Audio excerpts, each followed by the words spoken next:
In 1975 or thereabouts, somewhere in Uganda,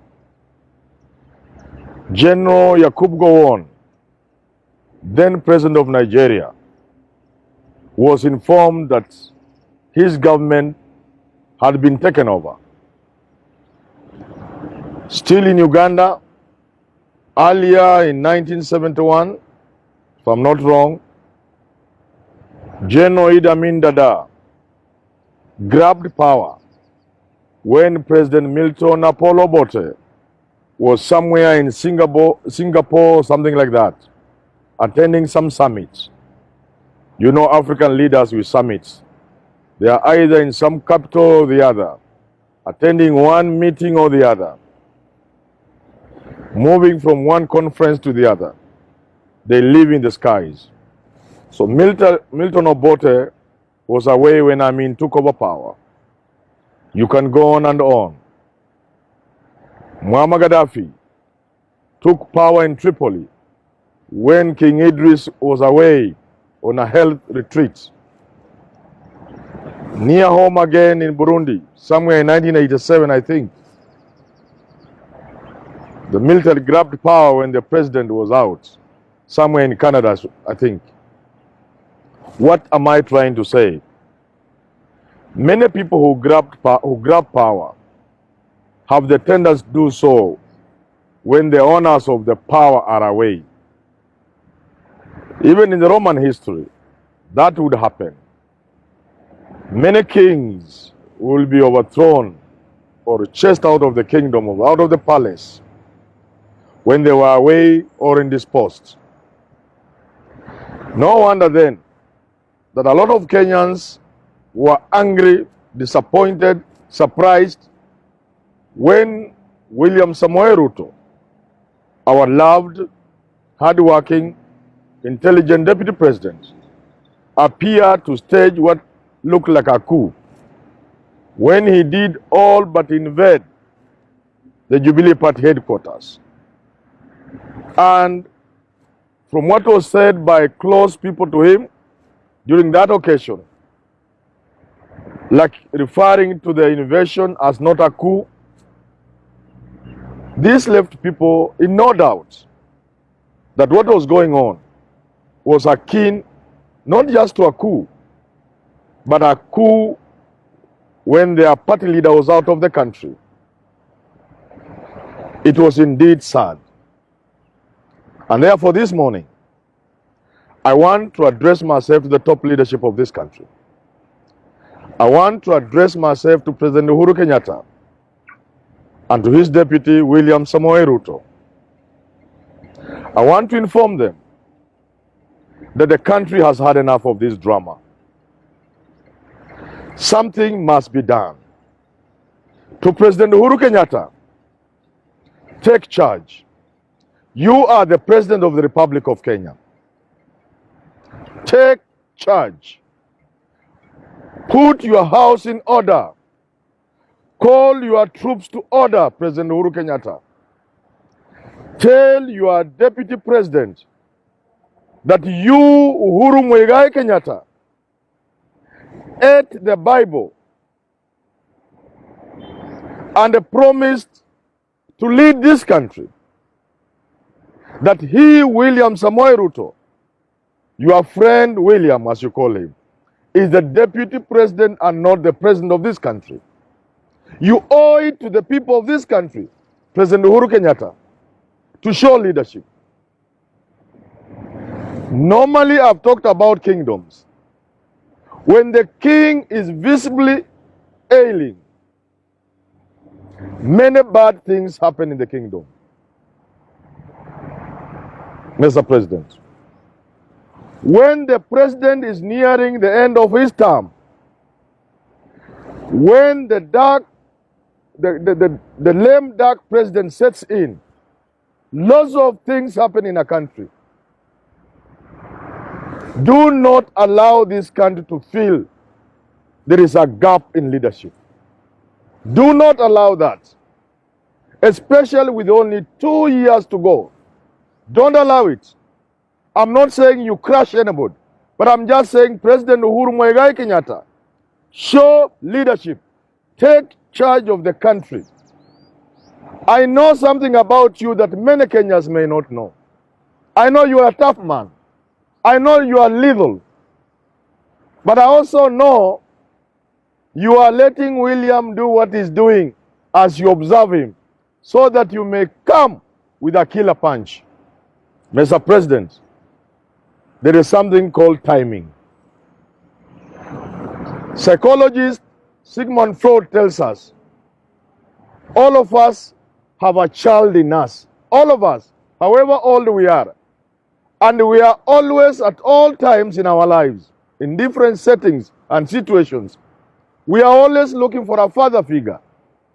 The people of our country, knowingly or unknowingly, psychologically, they always are looking for a father figure.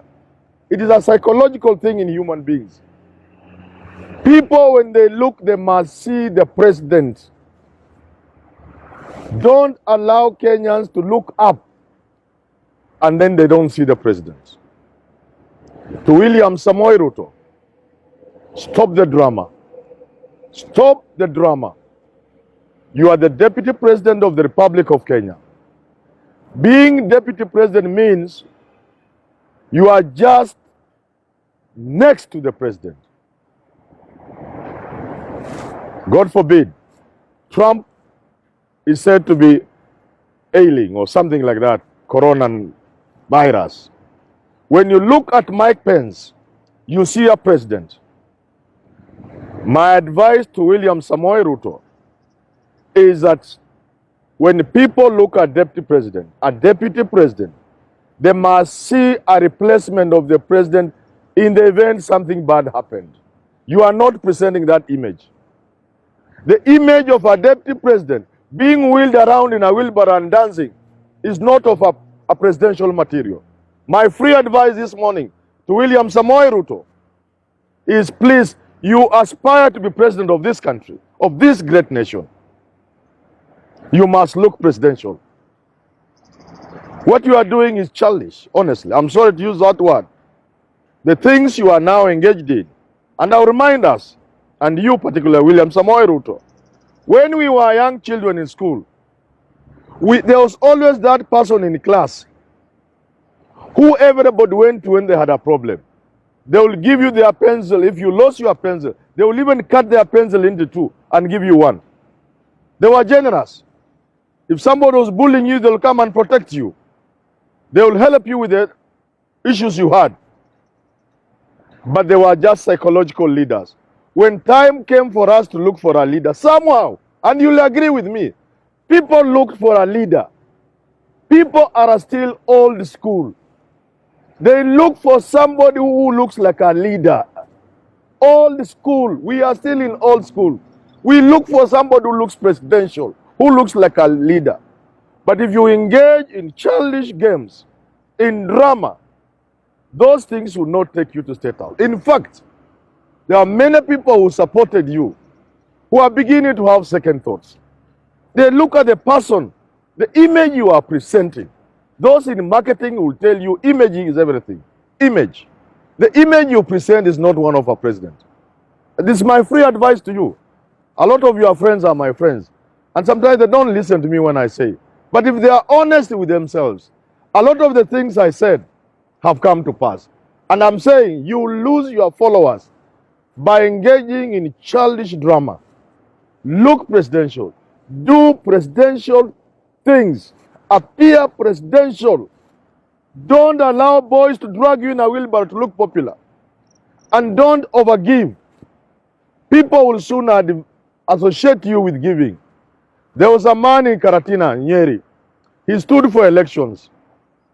People used to say, tunaenda kwa hoteli lakini kura tunapatia fulani. Once you create that image, finally, William Samoei Ruto, the President of the Republic of Kenya, is a president and you helped him to become president. No doubt. Those who say you didn't help him are lying. You helped the president.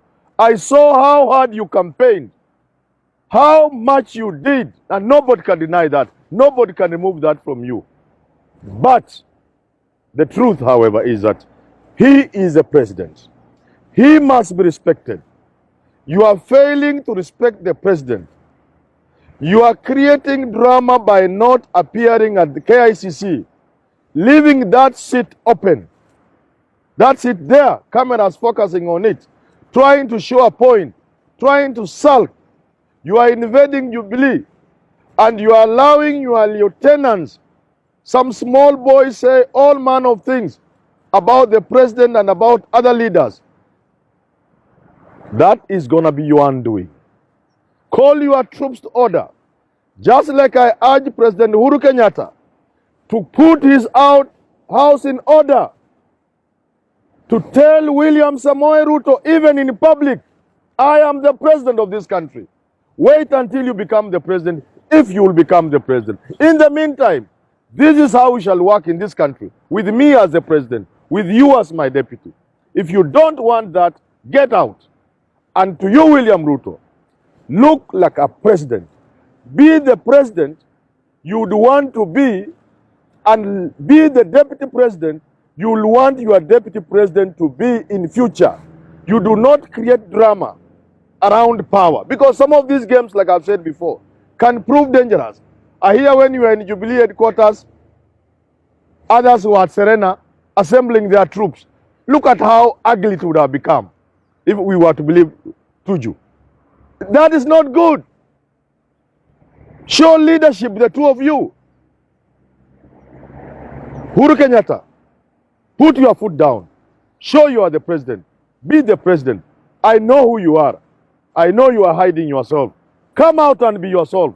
William Ruto, be the deputy president. Be the deputy party leader. Be the president. Avoid drama. Avoid childish things. Those will not take you anywhere.